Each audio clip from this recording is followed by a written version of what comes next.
সাথীকে দেখলাম। সাথীকে দেখলি তো কি আছে? রাতের মধ্যে সাথীকে দেখলাম রিপনের সঙ্গে। আমি নিজের চোখে দেখে এলাম। হ্যাঁ শালা গাঞ্জা খেয়ে এসেছে। আমি শুধু না, গ্রামের সবাই দেখেছে। বলিস কি? গ্রামের সবাই দেখেছে রিপন সাথী। আমার মান সম্মান সব মিশিয়ে দিল। সাথী সাথী, এবার তুমি ঘরে ফিরে যাও। না, তোমাকে ছেড়ে আমার ঘরে যেতে মন চাই না। এবার তোমার মন না চাইলেও তোমাকে ঘরে ফিরে ঝড়ের মুখোমুখি হতে হবে। ঝড়? হ্যাঁ, ঝড়। রিপন সাথী,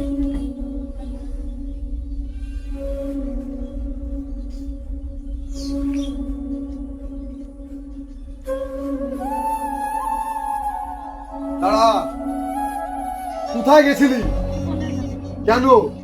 ওকে মন করে দেখতে। আমার শরীরটা এখানে পড়েছে। আজ এতটা বছর পর আমি আমার মনটাকে শান্তি দিতে পেরেছি। এবার যদি তুমি আমাকে মেরেও ফেলো, তাতেও কোনো দুঃখ নেই। তোকে মেরেই ফেলবো, এবে শ্মশানে পাঠাবো। তুমি আমার শরীরটাকে শ্মশানে পাঠাতে পারবে বাবা, কিন্তু আমার মনটাকে না। না, পারবে না। এই যতীন মণ্ডল পারবে না এমন কোনো কাজ এখনো নাই। পারলে তুমি আমার মন থেকে রিপনের নাম মুছে দাও। তোর মনটাকে আমি টুকরো টুকরো করে ফেলবো। আমার ভেতরে তুমি কোনো কিছু খুঁজে পাবে না বাবা, কারণ আমার সমস্ত কিছুই রিপনের কাছে।